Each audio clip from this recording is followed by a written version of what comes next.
Hey everybody, this is Chris DeFurio with Keys to the Shop. Welcome to this edition of Shift Break. Before we get started, I want to recommend that you and your friends watch the AeroPress movie. You can find out more information about the AeroPress movie at aeropressmovie.com. Les and Reddick, the two guys behind EuropeanCoffeeTrip.com, they have put this movie together covering the invention of the AeroPress and its rise to fame in the specialty coffee community. It's a really well put together film, really informative, easy to follow, super high quality. And again, I recommend you go to aeropressmovie.com to find out more. You can see when it's being screened near you, or you can find out how to screen this film in your community. So aeropressmovie.com, check it out. And thanks, Les and Reddick, for making such a great movie.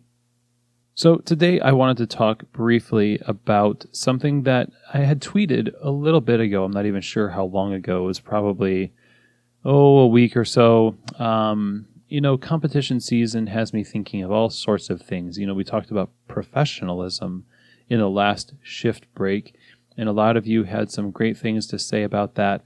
And I appreciate your kind comments on the message there. And one of the things that I wanted to kind of explore in the same vein is the idea of curiosity. And curiosity, for me, has come up with a lot of the guests on this show. They attribute their coffee careers to being curious about coffee and how it's a rabbit hole. And we go down that rabbit hole, and it's fascinating. And we on stages in competition, we talk about our curiosity of finding different varieties of coffee that we want to share with the judges, or different brewing methods that extract flavors that we didn't know we could extract. And we get very passionate about our discoveries around coffee, and also about the coffee farming community and the value chain in coffee. As well we should.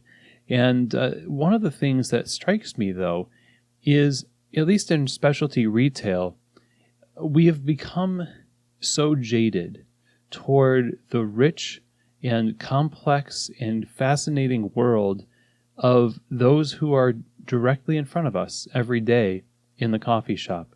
The lives of the people that we serve and all the discoveries we make about them as we go year after year, watching their families grow, learning a little bit more about that novel that they're writing, watching them on a fairly regular basis, we have a broad sense of who they are, at least in this public venue, And I think that's really fascinating, and I think it's an antidote to some of the jadedness that leads to burnout in coffee. And part of me feels like we jump down the rabbit hole as a way of escaping the familiar, almost assuming that we already know all there is to know about it. And the novelty of coffee, and the novelty of the unfamiliar terrain of a farmer and their family and their practices overseas, all of these things, it makes it really easy for us to become enamored with it.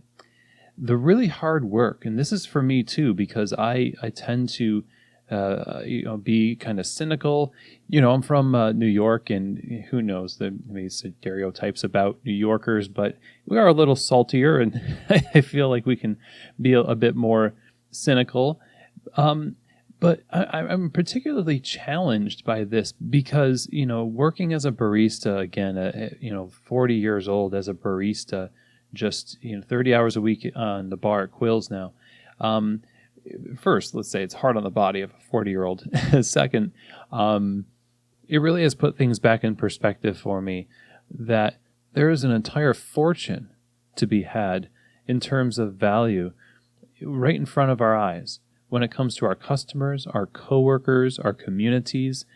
And I would hate for baristas to think that they need to escape that, or that they know all there is to know about these customers, and pigeonhole them into categories that essentially give us a reason to not explore further this person because they fit neatly into this category of individual that we write off, or it's convenient for us to think of them in this way because, service is stressful, and I understand it's an emotionally draining job.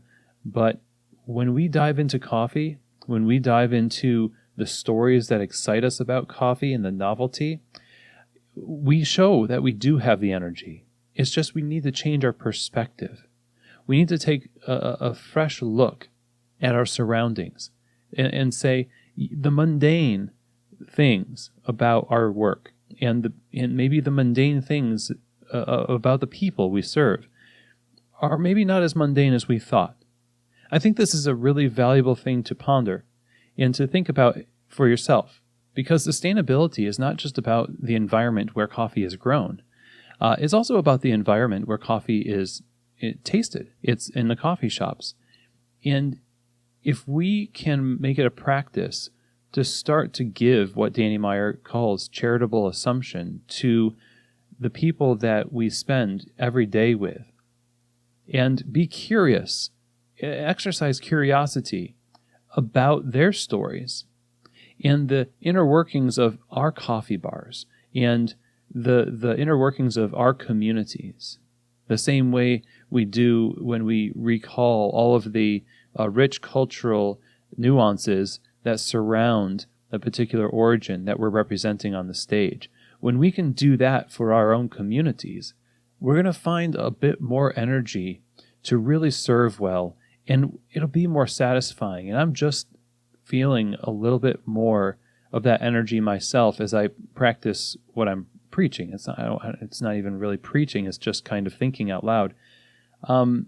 This is a bit less of a structured shift break for you, and it's more of a philosophical one. But I find it striking how much attention we pay to all of those nuances on the other side of the coffee cup. But we don't really pay attention with the same kind of curiosity and intent to the person holding the coffee cup. Some of these thoughts are born from the reading that I've been doing. My wife got me a book by a materials scientist, Mark Miodownik. The book is called Stuff Matters, and it goes through a bunch of different mundane materials, as we call mundane, like steel, glass, paper, things like that.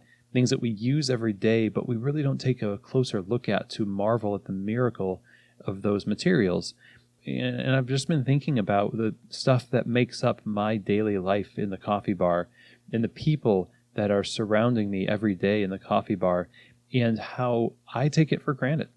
And I assume that I know everything there is to know about it, or at least I'm not really motivated to really learn more about it because it just is, But if we want to have a healthy career and a healthy perspective towards service that's going to sustain us and be sustainable in the long run, then I think taking a fresh look at these things that surround us is really something that we should practice. And so let's use this as an opportunity to explore that world that surrounds us with the same kind of curiosity and fascination as we do the one that's far away. So I hope that today's episode was helpful for you. And thanks for joining me again. And I will see you here next week on another edition of Shift Break, from keys to the shop.